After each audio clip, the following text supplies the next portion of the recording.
Welcome everyone. The first step to use standby mode is I want you to open up your settings, and from here you're going to scroll all the way down until you see standby, and just make sure that the standby mode is turned on, and just turn on all of these toggles here.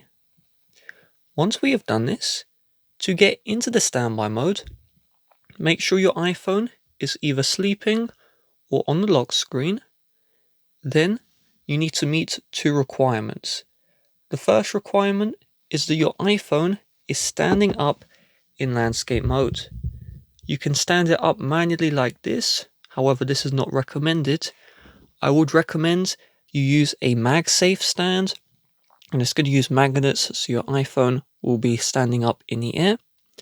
Your iPhone must also be charging, so either with the charger cable or with a wireless charger. I would recommend you have a wireless charging stand so it will charge your iPhone and keep it standing at the same time. And once those two requirements are met, we can see the standby mode will enter.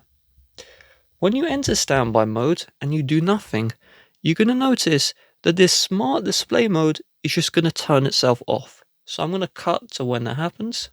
You can see here the screen goes black and we have to tap to wake.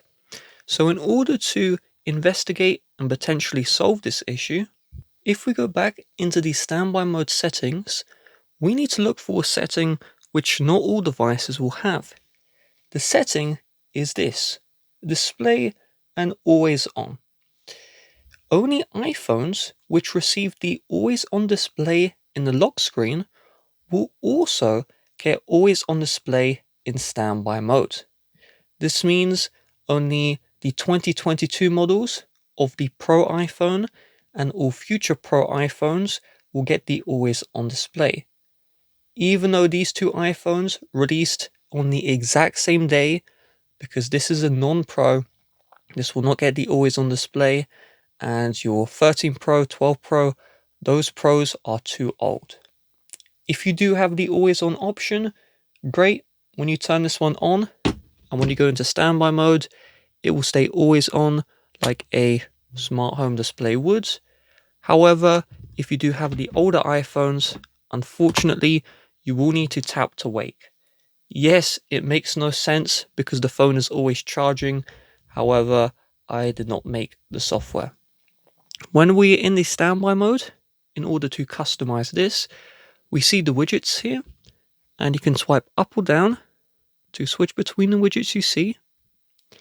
If you long press on the widget, and if we just enter in our passcode here, we can edit the widget view. So I'm going to long press again, and you can swipe up and down. You can tap the minus to remove.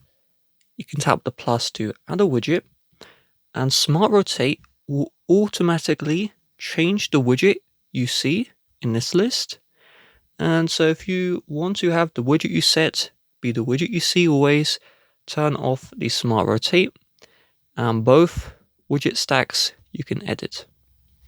Then if we swipe across to the left, we have this photo gallery. This photo gallery will just show photos in albums. To customize the album, long press, and you can see here the featured.